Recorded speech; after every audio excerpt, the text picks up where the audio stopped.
C'est dans la nature humaine, mon frère, que de ne pas accepter que ce qu'on a puisse partir. Mais tu vois, il y a une chose de bien en toi. Je parle de toi. C'est que tu n'es pas qu'humain, tu es aussi divin. Donc tu peux comprendre la dimension de cette révélation. Il y a certaines choses dans la vie qu'il faut laisser partir pour que meilleur arrive. Et je dis à quelqu'un, ce qui est parti n'est pas plus glorieux que ce qui va venir. Ce que tu as aujourd'hui et que tu aimes beaucoup ne t'a pas encore donné un discours. Frère, j'ai envie d'entrer dans la tête de quelqu'un pour lui dire, mais je ne sais pas comment faire. Laisse-moi parler seulement avec le langage faible des hommes. Je dis ceci, ce que tu considères comme excellent, ce n'est pas encore excellent. Dieu prévoit quelque chose de plus grand. Ah, si tu appelles cela excellent, c'est parce que tu n'as pas encore vu l'excellence. Ce que Dieu a prévu est plus excellent que ce que tu chéris aujourd'hui. Il y a certaines visitations, certaines bénédictions, il y a certains sourires, je veux le dire comme ça, que quelqu'un m'entende bien. Parce que quand je parle, c'est une prophétie pour toi. Il y a certains sourires qui dépendent de certaines pleurs. Il faut que tu pleures d'abord et puis le meilleur sourire va venir. Des fois, le Seigneur arrache la bonne chose que tu as. Parce que selon toi, la chose est bonne, mais elle n'est pas meilleure. Il y a meilleur que ce que tu as. Oh non, je la danse à quelqu'un et ça tombe sur moi. Il y a meilleur que ce que tu as perdu. Mais très souvent, l'homme veut garder parce qu'il se dit, non, je veux ça, je veux garder ça. Écoutez, qu'est-ce qui vous pousse à vouloir toujours garder? Je parle des bonnes choses que vous avez. Des fois, nous voulons garder des choses qui sont très bonnes, mais Dieu nous a réservé mieux que ça. Mais vous savez, pour que Dieu vous donne mieux, il faut qu'il prenne d'abord ce que vous aimez.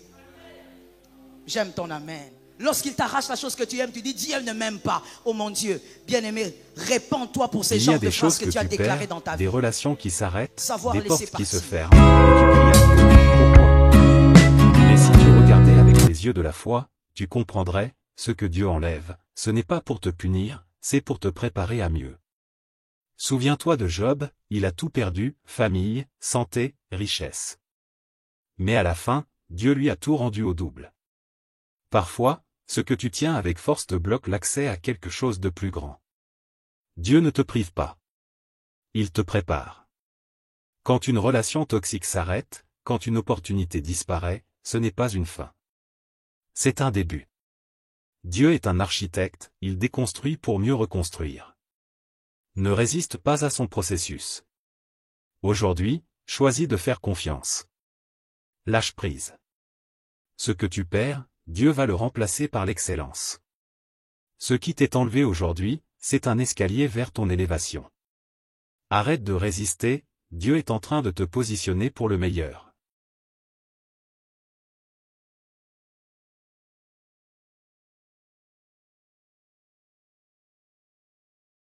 Abonnez-vous, aimez et partagez afin d'apporter l'évangile de Jésus-Christ aux nations, car il y aura plus de joie dans le ciel pour un seul pécheur qui se repent. Que la bénédiction de Dieu soit votre partage dans le nom puissant de Jésus-Christ. Amen. Savoir laisser partir. Jean 16, 7. Jean 16, 7. Jean fait partie des 4 évangiles. Jean 16, 7. Cependant, je vous le dis, je vous dis la vérité. Il vous est avantageux que je m'en aille. Car si je ne m'en vais pas, le consolateur ne viendra pas vers vous. Mais si je m'en vais, je vous l'enverrai. Merci pour ces amens. C'est la parole de Dieu. Je la reprends. Cependant, je vous dis la vérité. Il vous est avantageux que je m'en aille. Car si je ne m'en vais pas, le consolateur ne viendra pas vers vous. Mais si je m'en vais, je vous l'enverrai. Gloire à Dieu. Christ parle de son départ. Il est en train de parler aux disciples de son départ. Il est en train d'aller tout doucement mais sûrement vers la fin de son ministère terrestre. Et il dit, il est avantageux que moi je m'en aille. Parce que si je ne m'en vais pas, je ne vous enverrai pas un autre, le consolateur, le paramoutia, les paraclés. Je ne vous l'enverrai pas si je ne m'en vais pas. Mais voyez-vous, c'est une nouvelle que Pierre, ainsi que les autres, Pierre en particulier, ne voulait pas entendre. Parce que Jésus était en train de parler d'une séparation. Et donc, ça faisait partie des nouvelles que les disciples ne voulaient pas entendre. Le départ, la séparation. Le départ de quelqu'un avec qui ils avaient vécu pratiquement 3 ans et demi. Ils ont dormi avec, ils ont jeûné avec, ils ont mangé avec. Ils sont allés à Gethsémani avec, surtout Pierre. Donc quand on lui dit qu'il faut que je parte, Pierre est en train de prendre ça pour une très mauvaise nouvelle, qu'un frère dise une très mauvaise nouvelle. Les sœurs ont dit plus que les frères, alors que j'ai dit que les frères disent une très mauvaise nouvelle. Il prenait ça pour une très mauvaise nouvelle parce qu'il était avec lui, il a vécu avec lui, il voudrait en fait pérenniser les bons moments qu'il vivait avec Jésus. Il ne voulait pas écouter parler d'un départ quelconque. Il ne voulait même pas écouter la suite parce que le commencement était déjà un problème. La suite, c'était quoi? Le consolateur. Il n'a pas saisi cette partie parce que son problème était déjà les débuts. Vous savez, quand le début est déjà biaisé, le reste risque de l'être aussi. Il ne voulait pas écouter la suite parce que pour lui, le début était déjà un problème. Il ne voulait pas la séparation, le départ. Et pourtant, c'est que Jésus était en train de dire. Il était en train de dire ceci en d'autres termes. Pierre, Jean et les autres, je ne dormirai plus avec vous. Je ne passerai plus des moments de jeûne avec vous. Mais il y a une chose que je dois faire, partir, pour que je revienne dormir ou bien vivre en vous pendant que vous serez endormis. Jean regrettait la présence de quelqu'un avec qui il passait ses journées. Mais Jésus voulait être en lui pendant que lui était en sommeil. Jésus donc voulait partir pour qu'un autre vienne. C'est dans la nature humaine, mon frère, que de ne pas accepter que ce qu'on a puisse partir. Mais tu vois, il y a une chose de bien en toi. Je parle de toi. C'est que tu n'es pas qu'humain, tu es aussi divin. Donc tu peux comprendre la dimension de cette révélation. Il y a certaines choses dans la vie qu'il faut laisser partir pour que meilleur arrive. Est-ce que quelqu'un m'entend bien? C'est comme ça que je t'ai dit, la foi, c'est aussi savoir laisser partir. Écoutez, que Dieu commence par me délivrer, moi, ensuite vous. On nous a beaucoup enseigné que la foi c'est posséder, posséder, posséder, posséder. La foi c'est pas que posséder. La foi c'est aussi apprendre, savoir, laisser partir. Dis à ton frère, tu dois apprendre à laisser partir. Et là, je ne parle pas que des choses, je ne parle pas que des choses matérielles, mais je parle aussi même de certaines présences. Il y a des personnes qu'il faut laisser partir. Quand vous laissez partir, il y a d'autres personnes plus glorieuses qui viendront. Est-ce que quelqu'un m'entend bien? Très souvent face à une perte, très souvent face à une chose qui part, surtout brusquement, on est blessé, on est déçu. On se dit, mais pourquoi? C'était l'attitude de Pierre. Il était blessé à chaque fois que Jésus disait ça. À un moment même, il a dit à Jésus, arrête de parler comme ça. Si Jésus, s'il avait de l'autorité sur Jésus, il aurait dit à Jésus, tais-toi d'abord. Parce qu'il ne veut pas qu'une bonne chose parte. Écoute mon frère, la maturité dans la foi, la maturité spirituelle doit te permettre de comprendre qu'à un certain moment de la vie, il faut que les bonnes choses aussi partent. Dans la vie chrétienne, il n'y a pas que les bonnes choses qui doivent rester et les mauvaises partir. Quand on dit Seigneur, visite-moi, il y a certaines visitations qui dépendent de certains départs. God bless you. Il y a certaines visitations, certaines bénédictions. Il y a certains sourires, je veux le dire comme ça, que quelqu'un m'entende bien. Parce que quand je parle, c'est une prophétie pour toi. Il y a certains sourires qui dépendent de certaines pleurs. Il faut que tu pleures d'abord et puis le meilleur sourire va venir. Des fois, le Seigneur arrache la bonne chose que tu as. Parce que selon toi, la chose est bonne, mais elle n'est pas meilleure.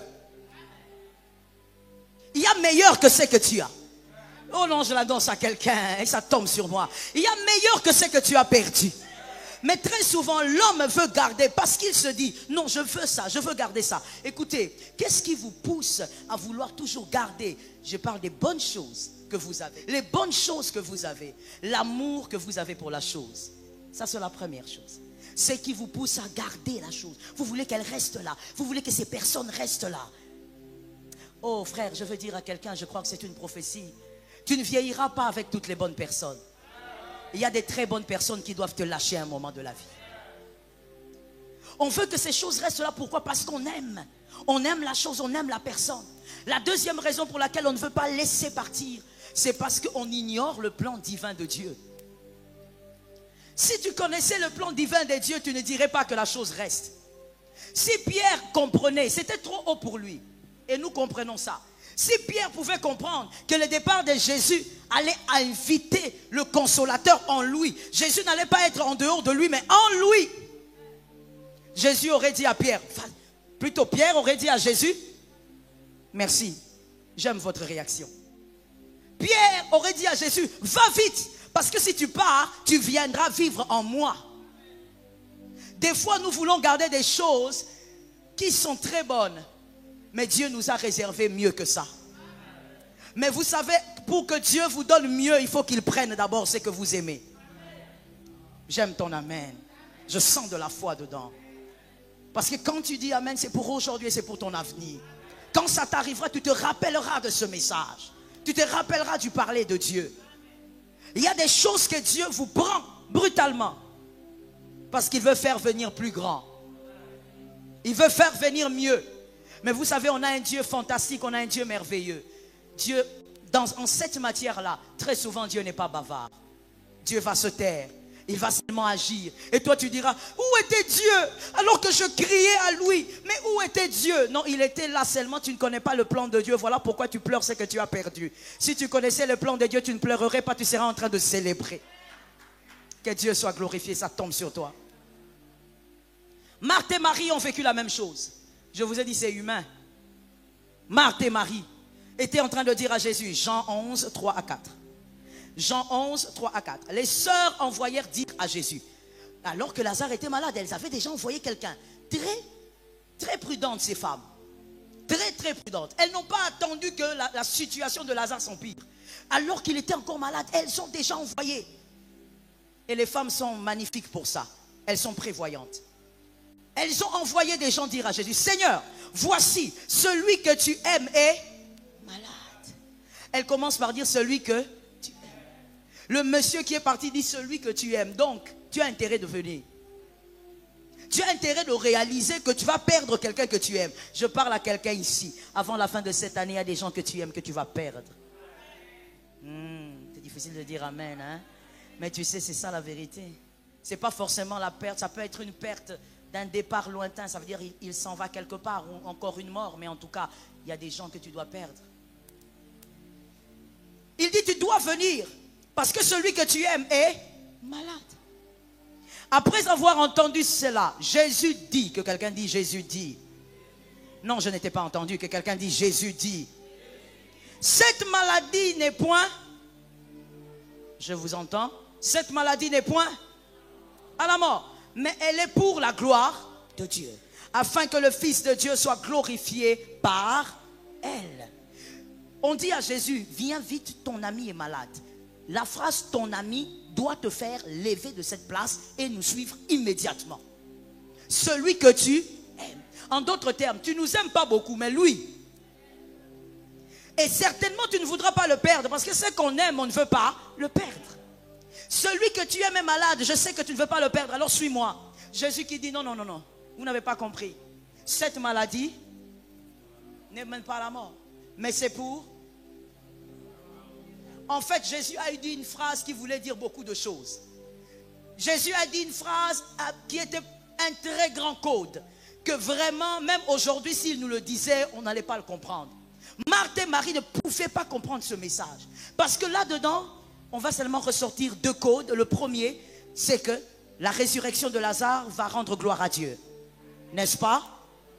Mais le deuxième, Jésus avait envie de leur dire, je ne viens pas. Parce que si je viens, j'aurai compassion. Et si j'ai compassion, je veux le guérir. Et pourtant, celui qui est malade doit mourir pour que meilleur que lui revienne. Christ refuse de partir parce qu'il ne veut pas que sa compassion lui oblige de toucher à Lazare. S'il était là, il allait toucher. Parce qu'il aimait Lazare. La Bible dit même que devant la tombe, il a pleuré. Il aimait Lazare. Alors Jésus qui dit non, non, non, je ne veux pas jouer sur cette table-là. Je préfère ne pas partir. Dites-leur que ça ne mènera pas à la mort. Pourquoi? Parce que Marthe, Marie, votre Lazare, lui, votre Lazare est le Lazare de Béthanie. Lazare, père, fils d'eux, père d'eux, enfant d'eux. Votre Lazare à vous, Marthe et Marie, n'a aucune histoire à raconter. Mais moi, je vous conseille, laissez partir celui-là, afin qu'un autre Lazare qui peut venir avec un discours puisse revenir. Jésus ne pouvait pas dire à Marthe et Marie, celui qui va partir est plus faible que celui qui va revenir. il n'allait pas comprendre. Marthe, je veux l'appeler le Lazare de Marthe et de Marie. C'est mieux. Le Lazare de Marthe et de Marie, c'est le Lazare qui est vivant, c'est le Lazare qui ne doit pas mourir. Mais ce Lazare-là n'a aucune histoire. Est-ce que quelqu'un derrière me capte? Dis à ton frère, il n'a aucune histoire. Ce Lazare-là n'a rien. Tout ce que ce Lazare a, c'est Marthe et Marie. Personne ne cherche Lazare. Qui est Lazare? Dans son avenir, on ne le cherche pas. Dans son avenir, on n'a pas besoin de savoir s'il est le fils de qui. Parce que Lazare n'a aucune histoire à raconter. Tout ce qu'on sait de Lazare, c'est qu'il est l'ami de Jésus. Mais Jésus regarde, il dit non, non, non. Lazare ne doit plus être comme ça. Lazare doit être plus grand que ça. Lazare doit avoir un discours. Je prophétise dans la vie d'une âme. Ce qui est parti, c'est pour qu'un autre revienne et celui-là te donnera un discours. Dis à quelqu'un, j'aurai un discours. Il ne faut pas seulement regarder. C'est pourquoi je dis, il ne faut pas être un homme animal. Ne sois pas un homme charnel. Si tu es un homme charnel, tu regarderas ton frère, tu diras, oh, comment tu as perdu ton travail? Tu es charnel. Ce qui est parti n'est pas meilleur que ce qui arrive. Ce qui est parti ne t'a pas permis d'avoir un discours. Mais ce qui arrive te permettra de parler. D'ailleurs, avant même que tu ne parles, on viendra te chercher pour que tu parles. Ça tombe sur toi. Il y a des gens bien aimés. On vient, on se met là. On dit, avant même que tu ne parles, nous sommes venus pour t'écouter. Non, je n'ai rien à dire, parle quand même. Parce qu'il a un discours. Tu sais, si Mandela était vivant et qu'on disait que Mandela est assis à ma campagne, en tout cas les hommes intelligents voudront le voir. Et même si Mandela dit je n'ai rien à dire, ils vont dire il n'y a pas de problème, dis quelque chose. Parce qu'on sait qu'à cause du background de cet homme, il a toujours une sagesse à ressortir. Jésus donc est en train de dire à Marthe et à Marie d'une certaine manière, d'une manière très codée, laissez Lazare mourir. Ce Lazare-là, il n'existait même pas. Celui qui va revenir ne va pas seulement exister, il va vivre. Les hommes le connaîtront pas parce que c'est mon ami, mais parce qu'il est ressuscité. Je dis à quelqu'un, ce qui est parti n'est pas plus glorieux que ce qui va venir. Ce que tu as aujourd'hui et que tu aimes beaucoup ne t'a pas encore donné un discours. Frère, j'ai envie d'entrer dans la tête de quelqu'un pour lui dire, mais je ne sais pas comment faire. Laisse-moi parler seulement avec le langage faible des hommes. Je dis ceci, ce que tu considères comme excellent, ce n'est pas encore excellent. Dieu prévoit quelque chose de plus grand.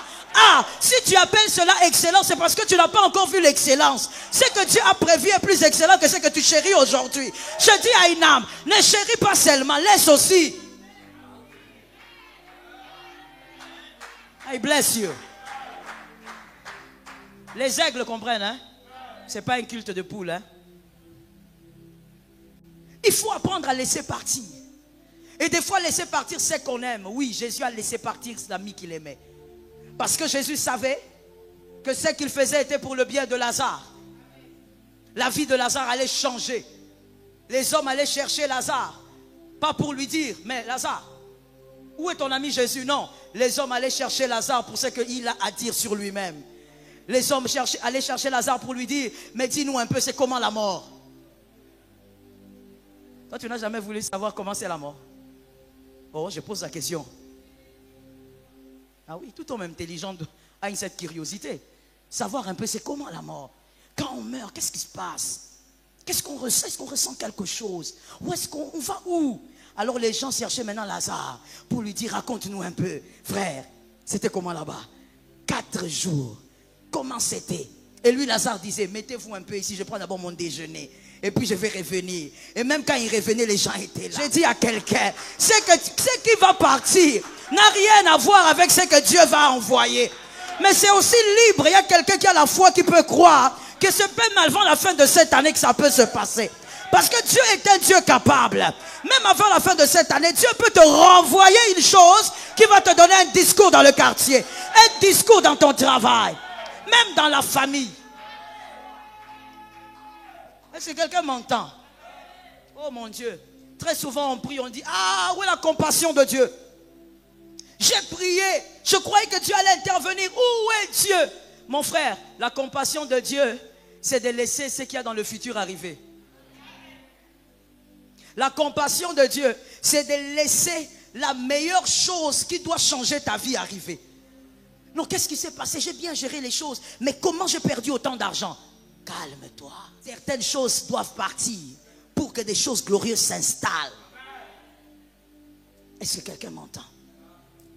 Quelque part, Lazare maintenant était un homme qui avait un discours. Donc, Lazare pouvait dire aux gens, écoutez, Jésus n'est pas seulement mon ami. Jésus m'aime, moi aussi je l'aime. Mais il n'est pas que mon ami.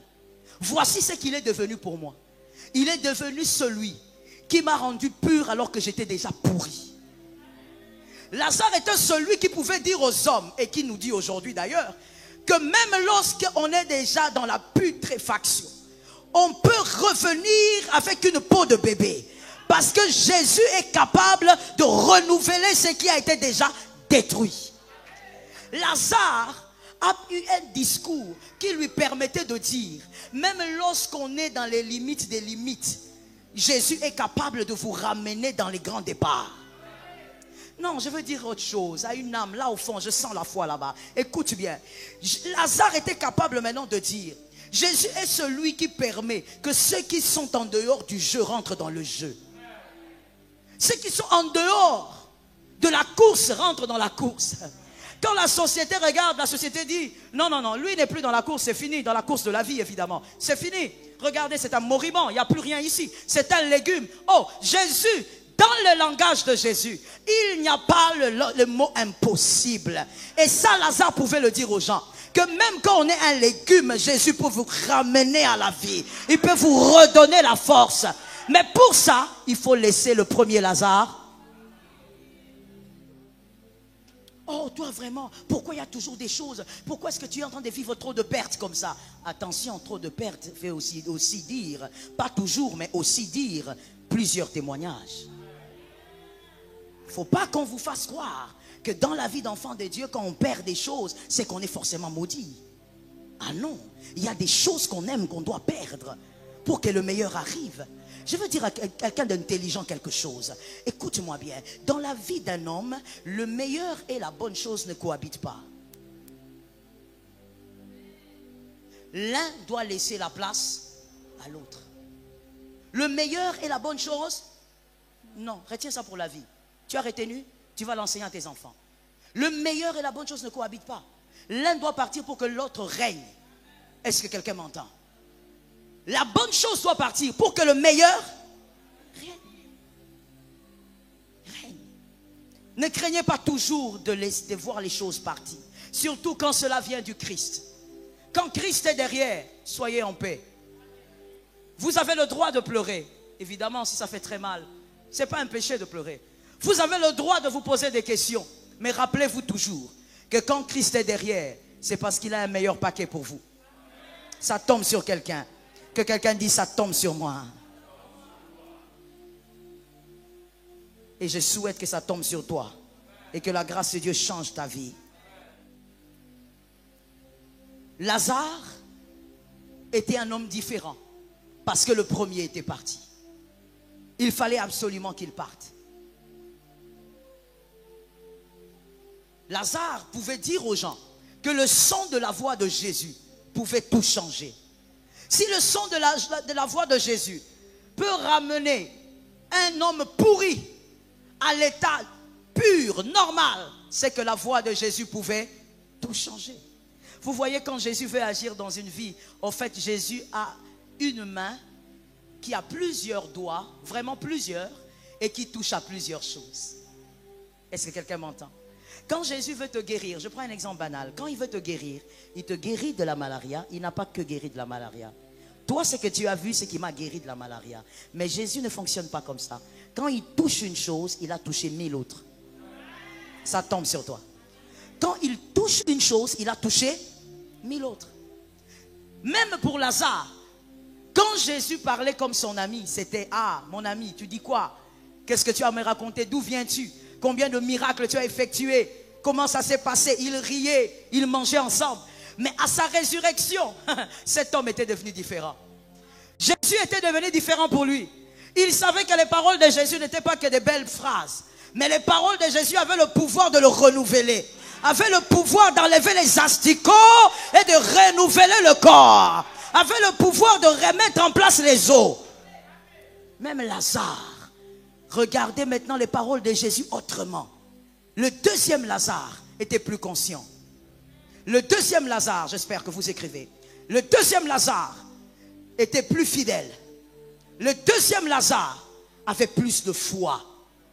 La chose qui va revenir vers toi que Dieu a promis, que Dieu a prévu, même s'il ne te l'a pas dit, cette chose va faire grandir en toi plus de foi. Parce que tu verras Dieu te donner meilleur que ce qui est parti. Tu auras plus de foi que 2018. Ah, moi je crois en quelque chose, que j'aurai plus de foi qu'en janvier. À cause de ce que Dieu va faire dans quelques jours. À cause de ce que Dieu fera dans ta vie dans quelques jours. Tu auras plus de foi que ce que tu avais hier. Parce que Dieu a manifesté sa puissance. Mais il fallait laisser la chose partir. Que l'Éternel nous fasse grâce. Lazare a compris. Et il a retenu pour toute sa vie. Et il a certainement parlé avec ses sœurs. Que s'il arrivait qu'une chose pourrisse dans leur vie, il n'allait pas se focaliser sur la vitesse avec laquelle la chose pourrit. Mais il allait se focaliser sur celui qui est devant. Celui qui est en face. Je dis à quelqu'un, l'enseignement de ta vie, tu dois retenir ceci. Lorsque une chose pourrit, lorsqu'une chose part, ne te focalise pas sur combien de temps ça prend pour que Dieu te restaure. Sois sûr d'une chose. Je parle à une âme, sois sûr d'une chose. Non, je répète encore, je dis sois sûr d'une chose. Là, je parle aux esprits, je dis sois sûr d'une chose. C'est que malgré que cela a pris du temps, mais ce qui va venir va t'introduire dans un repos. Un repos que les hommes acclameront. Avant même que toi tu n'acclames, les hommes vont acclamer ton repos. Les hommes vont reconnaître que le doigt de Dieu est sur toi. I will tell you something. C'est quelque chose que j'ai aussi eu à vivre. Quand vous perdez certaines choses, les hommes ont tendance à vous considérer comme une maudite ou comme un maudit. Les hommes ont tendance à considérer que Nzamba Nayote, que Dieu n'est pas avec toi. Et Dieu fait même exprès.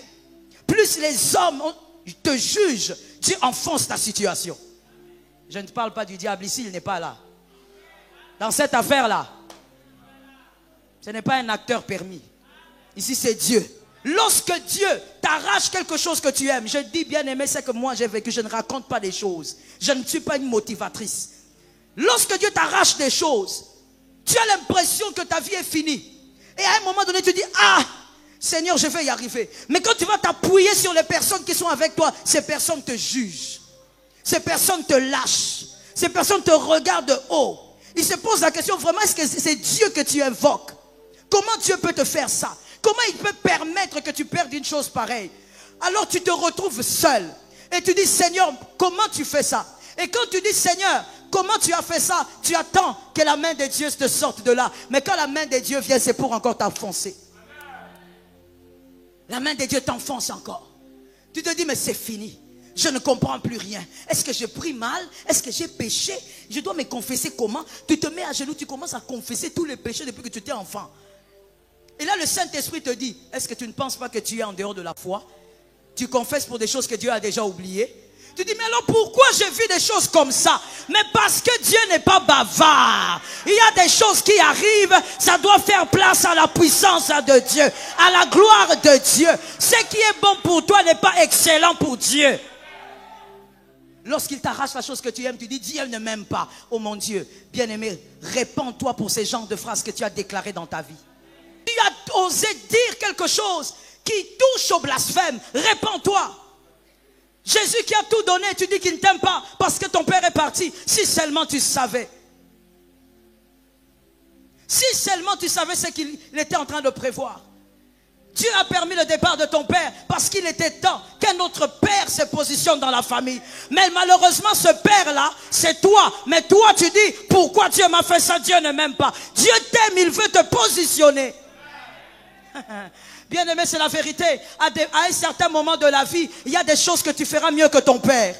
Et quand c'est le temps, Dieu permet au père de partir. Parce que toi, tu feras certaines choses mieux que lui. Alors toi, tu dois être à cette place. Mais toi, ce jour-là, tu as crié, pourquoi je suis orphelin? Dieu ne m'aime pas. Si seulement tu savais, répands-toi. Que quelqu'un dise à son âme, je dois me repentir. Dieu permet que les bonnes choses partent.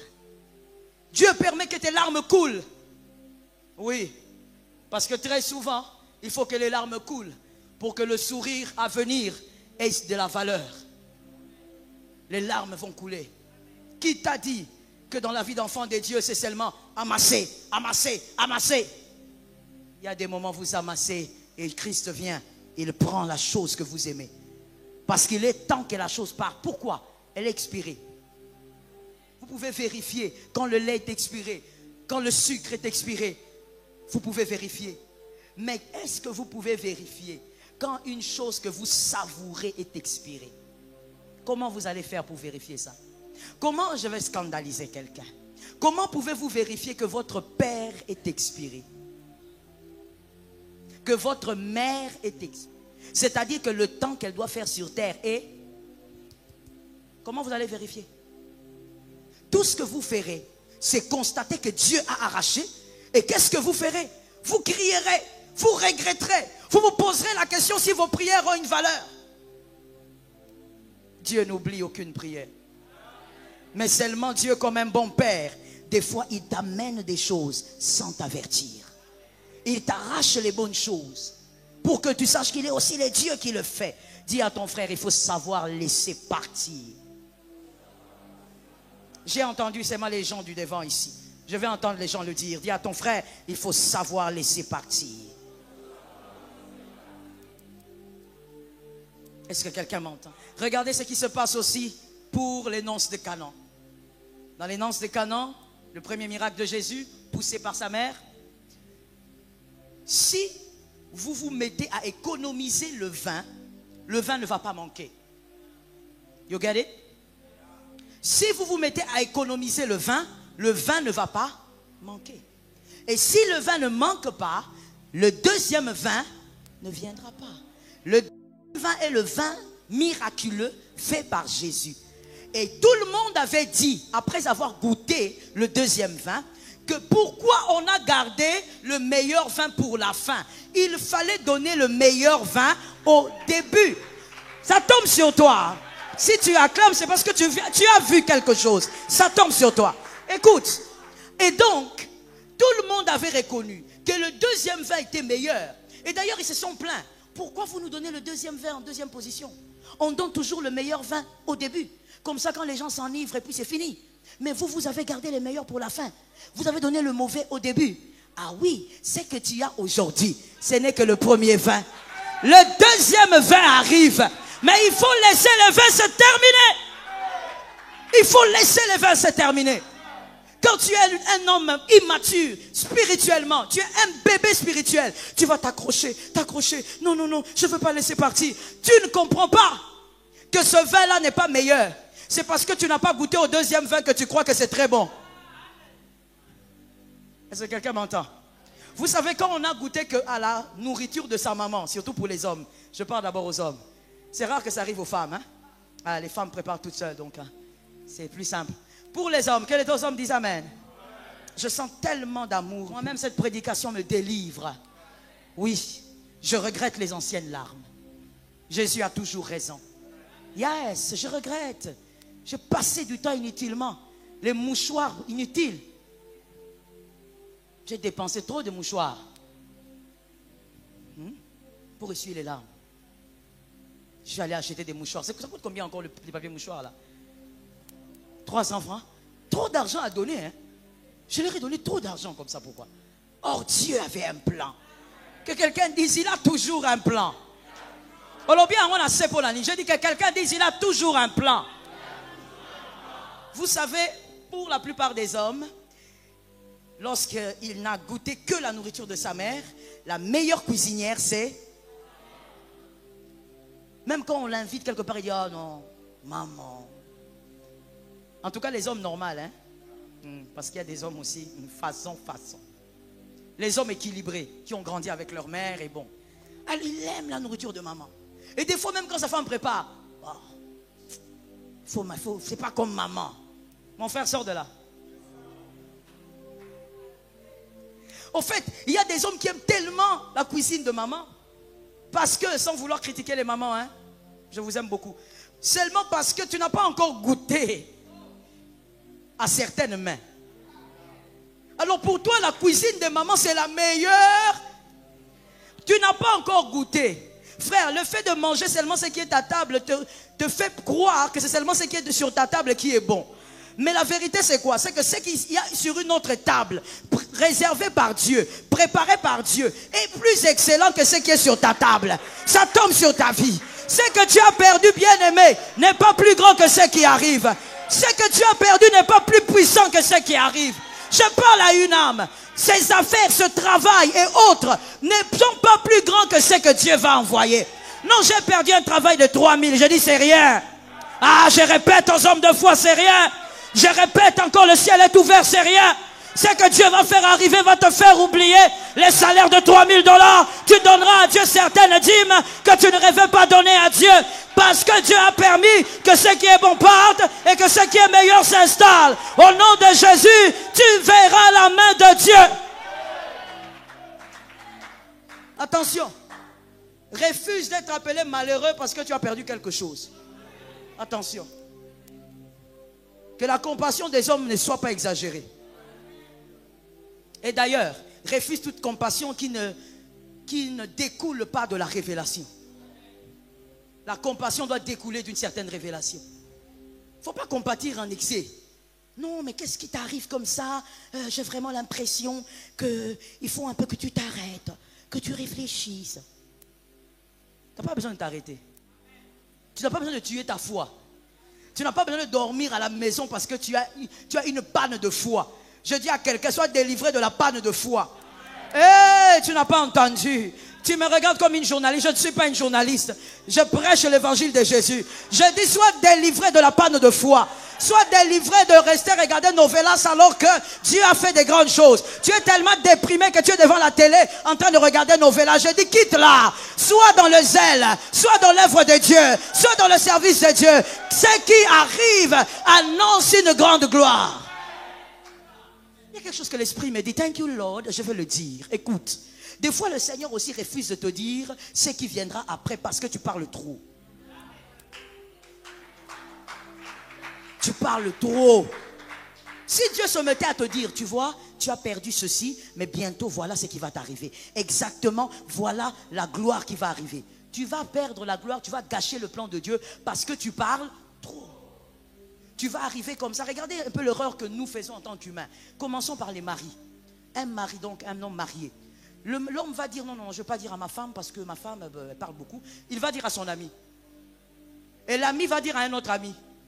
Et cet ami-là va dire à sa femme. Tu vois là où ton secret atterrit? Dans le cœur d'une certaine femme alors que tu avais refusé de dire à ta femme. La chose qui devait rester cachée afin que ta gloire arrive dans la paix te complique la vie. Tu sais bien aimé, Joseph devait aller en Égypte, mais il ne devait pas forcément être dans un trou. Ce qui a envoyé Joseph dans le trou, c'était sa bouche. Dieu des fois ne parle pas parce qu'il sait que s'il te dit ce qu'il prépare, tu vas le raconter à toutes tes copines. Là je suis maintenant au niveau des femmes. Guérissez au nom de Jésus. Les femmes aiment beaucoup parler. Des fois même, oh mon Dieu, j'ai vu ça. L'homme parle avec sa femme, tu sais, chérie, on va faire ceci, c'est un grand projet, il faut prier pour ça. Oui, j'ai compris. Tu vois, il ne faut pas parler même à la famille, il faut d'abord que ça soit réalisé. Et puis, oui, chérie, j'ai compris. Et quand elle reste là, WhatsApp. Ma copine, cette relation-là va t'amener trop loin. Va te détruire à un niveau que tu ne peux pas imaginer. Elle raconte tout à ses copines. Voilà ce qu'on va faire avec mon mari. Voici le projet. D'ailleurs, tu vois, moi, mon mari travaille. Moi, mon mari bosse, il ne dort pas. Toi, tu crois que le fait de parler, c'est une manière de donner du respect à ton mari. Or, tu es en train d'embrouiller le projet de Dieu. Le sorcier qui ne devait pas entendre. Tu vois pourquoi des fois Dieu ne te dit rien? Dieu vient tout simplement, il t'arrache ça. Et toi tu es là, tu dis, mais pourquoi je vais à l'église? Mais qu'une chose pareille peut m'arriver. Oui, Dieu ne te dira pas. Parce que s'il te parle, toute ta famille sera au courant du plan de Dieu. Et tu vas gâcher le plan de Dieu. Je dis à une âme, le Seigneur est en train de préparer une chose glorieuse. Oh, je le crois. Regardez ce qui arrive avec le brigand. Le brigand à côté de Jésus, il y en avait deux. Mais celui qui avait reconnu que Jésus était Seigneur. Imaginez un peu, bien aimé. Essaye de peindre le tableau. Imagine que la famille du brigand soit venu au pied de la croix et dire au brigand, on a une bonne nouvelle, Vous imaginez la suite? Vous n'avez pas encore imaginé la suite? Autant là-bas film dans la terre. Ce que là-bas film dans il faut fertilité. Il y a imagination. Je dis ceci.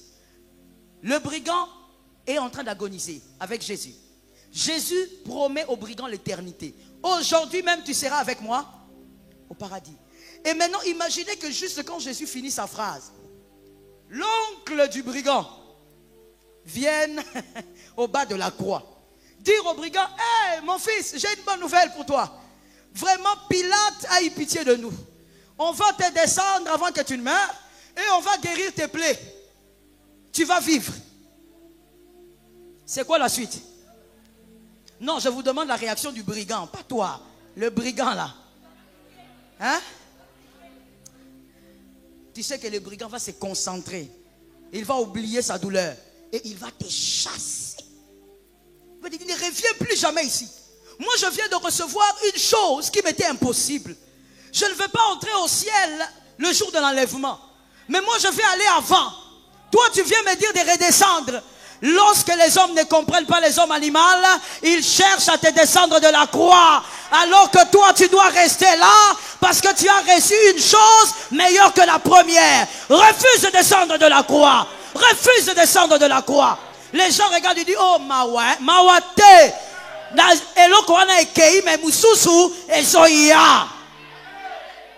Ça tombe sur toi. Les hommes regardent et disent, oh, c'est triste. De qui est-il fils? Bientôt tu chercheras mon père pour aller le saluer. Ça tombe sur toi. Dis à ton voisin le plus proche, bientôt le discours va changer. L'homme animal, quand il regarde le brigand à la croix, il dit, regarde comment il finit. Pauvre brigand. Vraiment, une vie gâchée, cette vie-là. Oh là là, il regarde son fils. Ne sois jamais comme ce garçon, ok? C'est tendre, vraiment. Regarde comment il finit. Ne sois jamais comme lui. Il ne pourra aussi pas être comme lui. Il ne pourra jamais être comme lui. Parce que celui-là mourra, enterré, et attendra peut-être l'enlèvement. Mais celui qui est sur la croix, aujourd'hui, il entre directement. Parce qu'il a accepté de perdre une chose pour avoir une plus grande. Est-ce que quelqu'un m'entend? Cet homme était tellement révélé. Je te dis, ça fait partie des gens que je chercherai au ciel quand je vais arriver. Parmi les 5 premières. Parce que la toute première, c'est d'abord Ève. Pourquoi elle nous a fait ça? Je t'assure, Dieu même va me dire, toi tu amènes l'esprit de condamnation ici. Non, je vais dire, pourquoi tu nous as fait ça? Est-ce que tu étais obligé vraiment de manger ça? Ce brigand l'a bien aimé. Il ne dit pas à Jésus, Jésus, tu es le Fils de Dieu. Alors, s'il te plaît, même si tu ne veux pas faire ce que mon ami te dit, mais tu peux quand même nous aider à ne pas souffrir. Qu'on ait moins mal en mourant. Mais le brigand demande une deuxième chose. Parce qu'il considère déjà qu'il a perdu la première. Je dis à quelqu'un, lorsque tu sens qu'une première chose est en train de partir, pousse la chose, qu'elle sorte, qu'elle aille, qu'elle parte. Parce qu'il y a une autre chose qui va te positionner différemment. Aujourd'hui, je ne connais que ton prénom. Mais si la chose arrive, je connaîtrai même le nom de ta grand-mère. Ah! Ça tombe sur quelqu'un. Ça tombe sur une âme. Il y a des gens qui ne voient pas que le ciel est ouvert. Je dis ça tombe sur une âme. Ça tombe sur ta foi. Aujourd'hui, je ne connais que ton prénom. Mais si la chose que Dieu a prévue arrive avant la fin de cette année, je connaîtrai même le nom de ton arrière-arrière-grand-père. Parce que je chercherai à savoir de quelle lignée tu es. Mais tu dois laisser la chose partir. La regarder partir avec larmes, mais en sachant qu'il y a quelque chose qui se prépare. Dis à 3 personnes, quelque chose se prépare. Oh mon Dieu. Oh mon Dieu. Oh, ça tombe sur qui? Ah, my God. Oh, cet homme a refusé de me recevoir. J'ai raté l'interview, mais il y a autre chose qui se prépare. Peut-être que le tien, l'interview va se passer le matin et la réponse d'acceptation le soir. Quelque chose se prépare. Ce qui est parti ne contient pas tout ton bonheur. C'est les choses qu'on a tendance à penser. Moi, j'ai pensé ça plusieurs fois dans ma vie. Que ce qui est parti est porteur de mon bonheur. Non. La chose qui est porteuse de mon bonheur est auprès de Dieu. La chose qui est partie n'est pas porteuse de mon bonheur. Accepte ça. La foi, c'est aussi savoir laisser. Ça me nalingi miracle. Bah miracle mususu ya kasoki mususu eke. Est-ce que quelqu'un m'entend? Seigneur, je veux des prodiges. Il y a des prodiges qui ne se manifestent que si on a fait de la place. C'est-à-dire, Dieu t'a aidé à oublier certaines gloires. Ça tombe sur toi. Dieu va t'aider à oublier certaines célébrations, certaines prouesses. Dieu va t'aider à les oublier. Parce que pendant que tu célèbres, tu es content. Ça a marché, j'ai réussi. Dieu te prépare une carte. Toi, tu dis, Seigneur, avant la fin de cette année, je veux voir une visitation. D'accord? Alors, je vais t'arracher ça. Je veux t'arracher ce qui fait ta célébration, ce qui fait l'objet de ta joie. Je te l'arrache parce que tu attends mieux que ça. Tu as demandé mieux. Alors, je vais d'abord t'arracher ce que tu as. Est-ce que quelqu'un entend très bien? Vous savez ce qui se passe avec le caméléon? Le caméléon, la femelle, quand elle vient enfanter, vous savez ce qui se passe? Le caméléon, la femelle, quand elle vient enfanter, elle monte sur un arbre très élevé.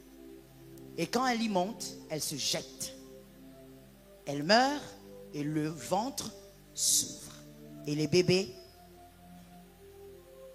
qui a créé le caméléon? Qui a créé le système de procréation du caméléon?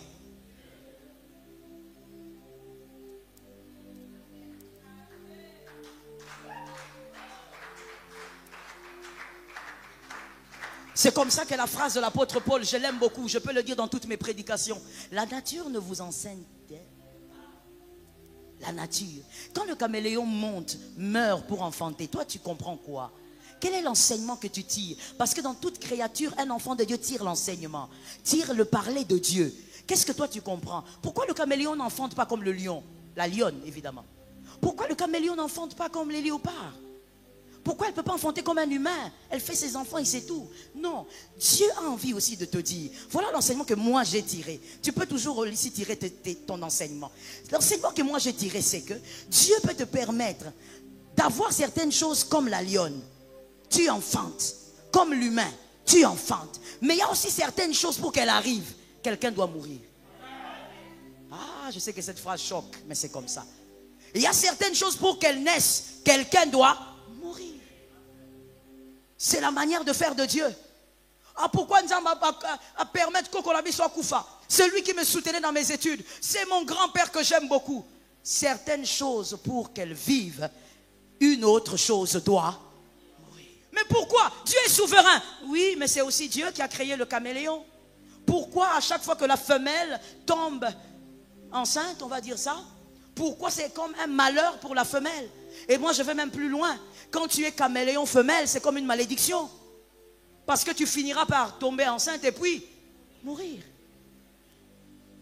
Dieu, Dieu, le grand Dieu. Pourquoi cette différence? Pourquoi est-ce que le caméléon, la femelle doit enfanter de cette manière? Pourquoi pas comme les poissons? Il y a même un tentacule dont j'ai oublié le nom. C'est ma deuxième fille qui est professionnelle dans ça. Ce tentacule-là, lorsqu'il fait des œufs, il doit couvrir ses œufs dans l'eau, évidemment, jusqu'à ce que ça va éclore.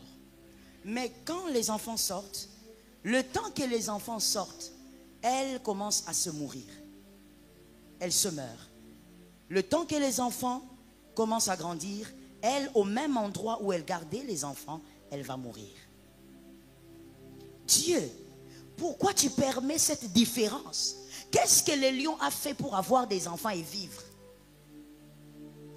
Dieu a envie seulement de dire à une âme qu'il est multisystème. Il y a des choses qu'il peut te donner aujourd'hui à garder toute ta vie. Il y a des choses qu'il te donne aujourd'hui, tes enfants vont les garder. Il y a des choses qui te donnent aujourd'hui, c'est jusqu'à ta mort. Mais il y a aussi des choses pour qu'elles viennent. Quelqu'un doit partir. Une chose doit quitter ta vie. Une chose doit partir avant qu'une autre gloire ne vienne. Est-ce que quelqu'un entend? L'ânon sur lequel Jésus est monté, avant que Jésus ne monte sur l'ânon, le maître doit perdre son âne. Est-ce que quelqu'un entend? L'ânon est attaché à son maître depuis qu'il est tout petit, mais on doit séparer l'ânon de son maître. pour qu'il vive une gloire que son maître ne pourra pas lui donner. La foi, c'est aussi laisser partir certaines choses. C'est comme ça que la parole de Dieu peut dire, je parle un peu des humains, parce que des fois c'est là où ça blesse. Lorsque vous perdez un être cher, pleurez dans le Seigneur. Pleurez dans le Seigneur. Parce que si vous connaissez le plan de Dieu, vous ne serez pas en train de dire dans les coins de rue, où est Dieu? Pourquoi Dieu nous a fait ça? Réponds cette phrase. Je suis en train de te parler à toi, pas à ton voisin. Pourquoi Dieu m'a fait ça? Si seulement tu savais ce que Dieu préparait. Si seulement tu savais ce que Dieu avait organisé, tu serais en train de célébrer Dieu tous les jours. Voilà pourquoi lorsqu'on perd un être cher, pleurons dans le Seigneur. C'est-à-dire pleurons en disant, Seigneur, c'est toi qui sais tout. Ne pleurons pas, s'il vous plaît, avec des blasphèmes, avec des paroles de blasphèmes. Mais pleurons en disant, Seigneur, j'ai très mal, mais je sais que c'est toi qui comprends tout. C'est que je ne maîtrise pas, toi tu le maîtrises. Parce que d'ici 4-5 ans, tu diras, hey, Nzamba Mukolo, il a toujours raison. Est-ce que quelqu'un m'entend? Que Dieu soit béni.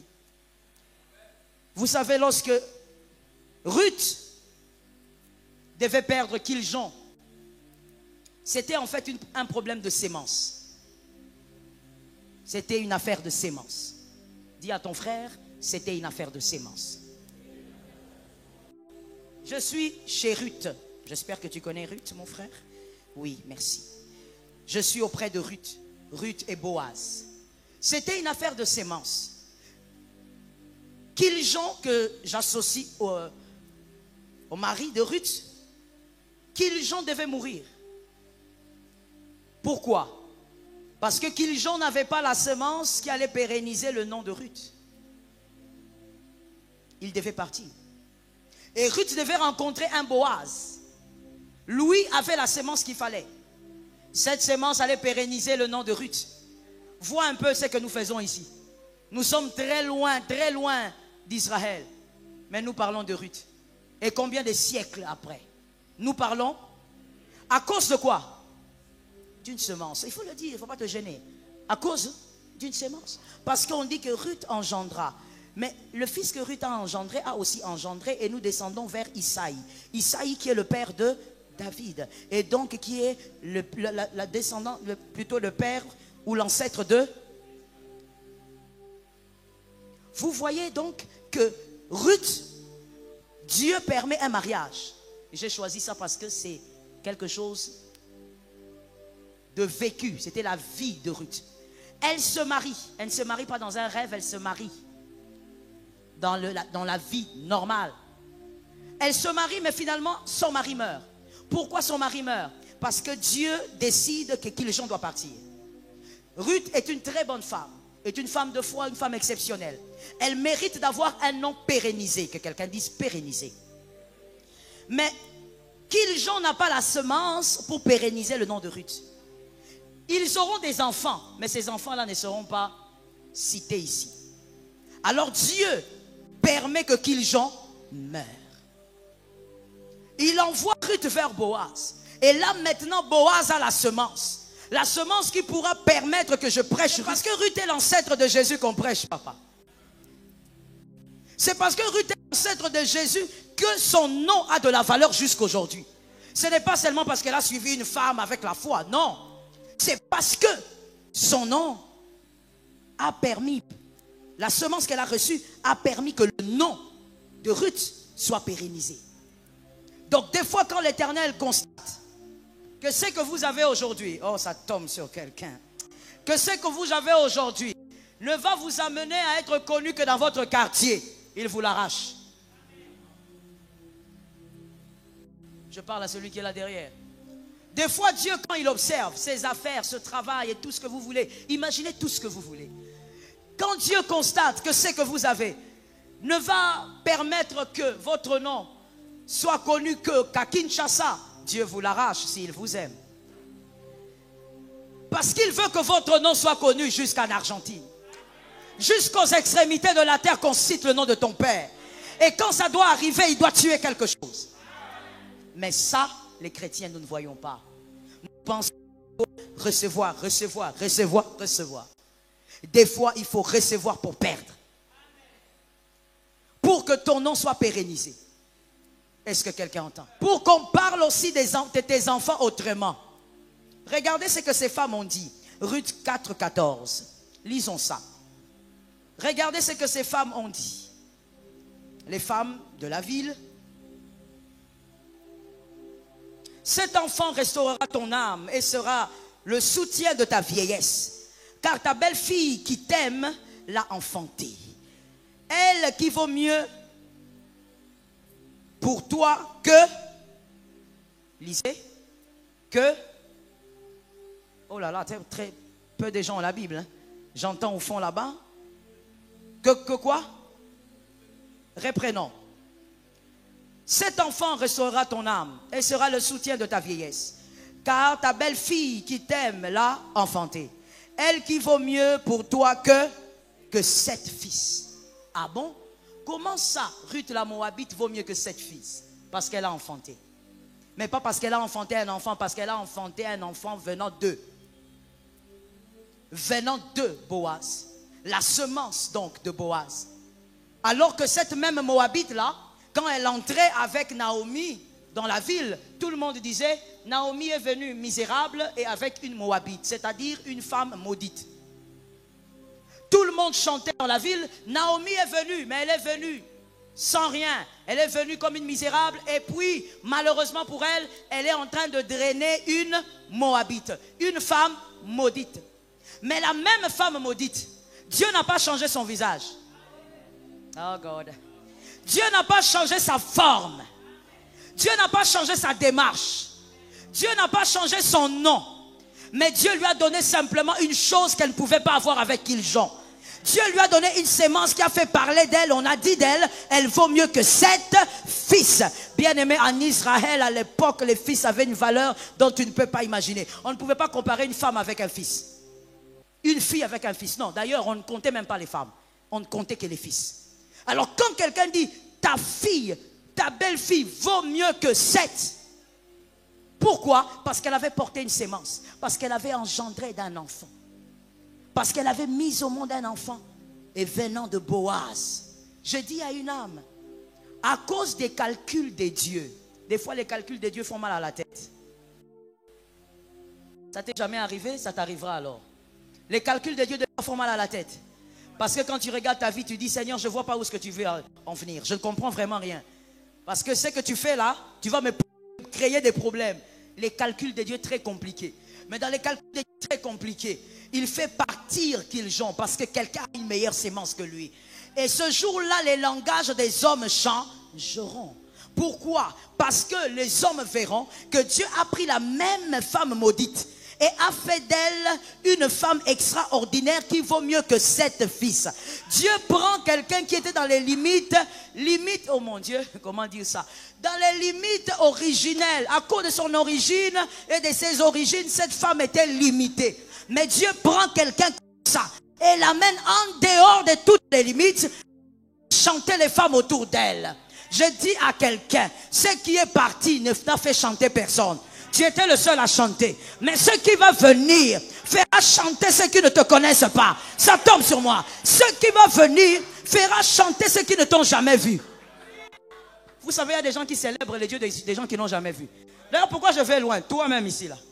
Toi, tu célèbres les dieux d'Adi Nabala, tu l'avais vu. Tu es seulement là, le dieu d'Adi Nabala. Toi, tu l'avais vu. Si on te dit là des signes ici, tu aurais un problème ici. Pourquoi tu célèbres le Dieu de quelqu'un que tu n'as pas vu? Parce que Dieu permet des fois que Kiljon parte pour que les hommes changent de langage. La personne qui n'avait pas du tout d'espoir dans la société. Oh, je parle à quelqu'un. Vous savez, des fois, vous pouvez faire des choses. La société ne vous donne aucune chance. La société, par contre, vous amène à réaliser que vous n'êtes rien et vous ne pourrez rien. Il y a un mal dans la société humaine en général. C'est que lorsque vous ne sortez de nulle part, les gens disent vous n'êtes rien. Qui a capté? Dis ça à ton frère si tu l'as capté. Lorsque vous ne sortez au fait d'aucune famille connue, d'aucun nom, vous n'êtes rien. On vous regarde, on dit, ton père c'est qui? Ambroise. Ambroise. Ta mère, on dit, bon, comme papa ça a échoué, peut-être maman. Et ta mère? Karine. Hein? Bon, le nom de famille, peut-être qu'on va se retrouver hein, dans le nom de famille. Nom de famille, Mutombo. Commence à chercher. Dans notre pays, quel Mutombo? Mutombo? Non, attends, c'est Mutombo ou Dikembe?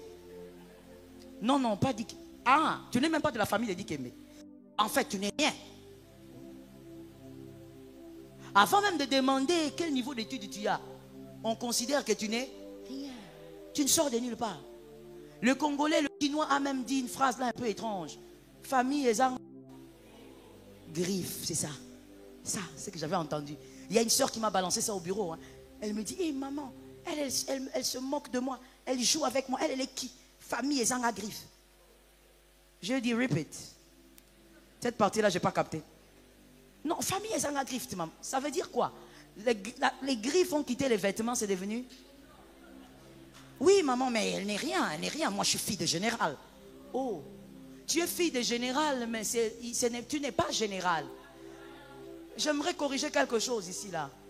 Tu es fille de, mais toi-même, tu n'es pas. C'est lui qui est. Donc, en réalité, et toi et celui que tu considères être rien, vous deux, vous n'êtes. Tu n'es rien. Parce que le général, c'est pas toi. L'avocat, c'est pas toi. L'homme d'affaires connu, c'est pas toi. Je suis désolé. Toi, tu te tapes la poitrine sur le travail d'autrui. Toi, tu te tapes la poitrine sur la couronne d'épines d'autrui. Il n'y a que Jésus, auprès de qui nous pouvons nous taper la poitrine sur la couronne que lui-même a portée. Ça tombe sur moi. Il n'y a que Jésus. Jésus est le seul qui dit, viens te taper la poitrine. J'ai vaincu le péché. J'ai vaincu le mal. J'ai vaincu la mort. Tape-toi la poitrine. Tu es enfant de Dieu. Tu es fils du royaume. Tu es puissant. Personne ne peut te résister. La mort ne peut pas te résister. Il n'y a que Jésus. Mais dans la famille là, mbongo ya mutu mususu robete lango tolo. Dis à un voisin qui est proche de toi, ne m'intimide pas. Parce qu'en réalité, tel que nous sommes là, frère, si tu es quelque chose, montre-moi d'abord, parle-moi d'abord du jour de ta conversion. C'est là d'abord que tu deviens quelque chose. Le jour où tu as donné ta vie à Jésus, là tu as commencé à devenir quelque chose. Et si tu arrives à vivre dans ton parcours avec Jésus comme appui, là tu es quelque chose. Tous les restes, bien-aimés, ça peut arriver à n'importe quel moment. Est-ce que quelqu'un me capte? Aujourd'hui, je peux te voir comme ça. Le 30, quand tu viens ici, tu n'es plus ce que tu es. Ah, que quelqu'un dise à un voisin, Zamba terrible. Non, que quelqu'un dise, Dieu est terrible. Je peux te voir tel que tu es là maintenant. Mais je viens ici le 30 pour clôturer la prière que nous aurons. Mais quand je regarde quelqu'un entrer, je me dis, qui est cet homme-là? Comment il est comme ça? D'où il vient? Qu'est-ce qui s'est passé? Il y a un Dieu, le Dieu de sa conversion, l'a permis de sortir comme Joseph était sorti. Personne n'attendait Joseph, mais ce jour-là, c'était son jour. Je dis à quelqu'un, personne ne t'attend, mais très bientôt, ça sera ton jour. Personne ne t'attend. Parce que tout le monde pense qu'il faut avoir le nom de quelqu'un pour réussir. Dis à ton âme, j'ai le nom de Jésus. C'est avec ces noms-là que je réussirai. C'est avec ces noms-là que tu monteras.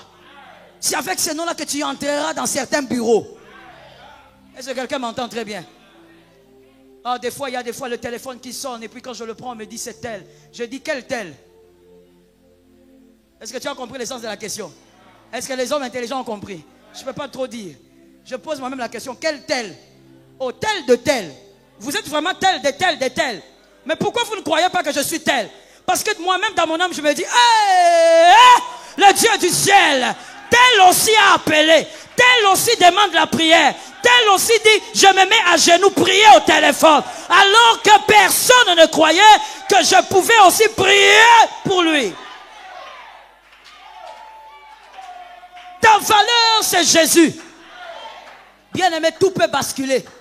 Permettez-moi de le dire, même si nous sommes aux médias, permettez-moi de le dire. Où est Mobutu aujourd'hui? Où sont toutes ces personnes qui ont flagellé le Congo, le Zaïre à l'époque? Où sont ces personnes qui disaient, Zaïre c'est notre parcelle? Qui pouvaient t'arracher ta femme en route? Qui pouvait te prendre ta parcelle le matin, il se réveille, il brosse les dents, il regarde la parcelle, il dit, cette parcelle c'est pour qui? Cette parcelle c'est pour Junior, ça devient pour moi. Et tu vas l'accuser nulle part. Où sont ces gens?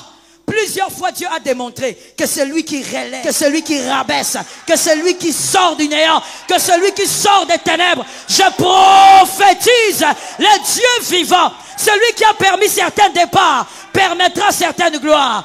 Tout peut arriver, car Jésus est de ton côté. Ce qui est parti n'est pas plus grand que ce qui arrive. J'annonce à quelqu'un, c'est déjà en train d'arriver. Moi j'entends le bruit de la chose qui marche, de la chose qui s'approche, de la chose qui vient. Elle est déjà en train de s'installer, elle se positionne, j'entends. Malheur aux personnes qui ont cru que tu n'étais rien. Oh pitié, pitié pour eux. Parce qu'ils verront bientôt la main de Dieu attester quelque chose qui n'était pas prévu. Qui n'était pas prévu dans le cœur de l'homme. Qui n'était pas prévu dans les cœurs des hommes. Quand les hommes te regardent, ils disent, nous n'avons jamais vu quelqu'un de cette tribu être sur ce poste. Bien aimé, ce n'est pas une affaire de tribu, c'est une affaire d'onction. S'il a l'onction, il va se mettre. S'il a l'onction, il va être là. Ce n'est pas une affaire de tribu. D'ailleurs, si vous n'avez jamais... Hey, est-ce que et d'ailleurs, si vous n'avez jamais vu quelqu'un de cette tribu se mettre, il sera le premier à se mettre là, venant de cette tribu, venant de ce pays, ayant cette race. Ta valeur, c'est Jésus. Et ce grand Jésus peut permettre que certaines choses que tu aimes tellement te quittent. Ce n'est pas pour ton malheur. Jésus qui a souffert pour toi ne permettra jamais que tu sois détruit. Je vais dire une chose. Quand je dis détruit, tu penses seulement à une destruction. Vous savez, Jésus nous aime tellement qu'il veille même à ce que nous ne soyons pas détruits émotionnellement. Même émotionnellement, il ne veut pas te voir être détruit. Il veille sur toi. Il n'y a rien que tu as perdu, que tu regretteras. Si tu es dans cette salle, tu sauras. Je te laisse encore quelques années. Je laisse encore quelques années. Je dis, je laisse encore quelques années. Et tu vas constater que tout ce que Dieu t'avait pris, il a remboursé. Il a remboursé. Je dis à une âme, refuse d'avoir les dettes de louange. Refuse d'avoir les dettes d'adoration. Quand Dieu te fait passer dans des moments compliqués, il t'arrache des choses. Au lieu que tu adores et que tu loues, tu commences à te plaindre. Ah, vraiment moi. Ah, si j'avais ma mère. Ah, si j'avais mon oncle. Ah, si j'étais. Tu n'as pas besoin d'être. Tu es. Hey, ça tombe sur toi. Tu n'as pas besoin d'être, tu es. Tu es enfant de Dieu. Tu es un fils du royaume. Tu verras Jésus changer les choses. Parce qu'il est le Dieu qui sait changer les choses. Ce n'est pas terminé. Je dis à quelqu'un, ce n'est pas fini. Oh Dieu. Je dis à quelqu'un, ce n'est pas terminé. Quand Dieu dit à Abraham, fais partir Ismaël. C'est parce que Isaac doit rester. Isaac est meilleur qu'Ismaël. Isaac doit rester. Bientôt, frère. Je dis bientôt. J'entends le bruit. J'entends le bruit. Bientôt, tu diras, il fallait que Dieu me prenne ça plus tôt. Refuse d'avoir de dettes de louange. Lorsque tu es triste, lorsque tu te plains, lorsque tu condamnes Dieu, tu es en train d'avoir des dettes de louange. Parce que très bientôt, il va te démontrer qu'au lieu de pleurer et de te plaindre, tu aurais dû louer. Est-ce que quelqu'un m'entend bien? C'est pourquoi dans les Thessaloniciens, il est écrit, en toutes circonstances, rendez grâce. Celui qui a écrit ça, à quoi il pensait quand il disait ça? Dans toutes circonstances. Je viens de perdre mon travail, je rends grâce à Dieu. Je viens de perdre un bon contrat, je rends grâce à Dieu. Je viens de perdre un proche, je rends grâce à Dieu. Même avec des larmes, je rends grâce à Dieu. Parce que bientôt je saurai, bientôt je comprendrai que ce Dieu-là était en train de faire des calculs compliqués. Dis à 5 personnes, ce Dieu est en train de faire des calculs compliqués. Shalom bien-aimés dans le Seigneur, j'espère que vous avez aimé cette vidéo. Abonnez-vous et partagez pour porter l'évangile de Jésus-Christ aux nations. Merci de faire partie de notre famille merveilleuse Jésus-Christ. Que Dieu vous bénisse abondamment.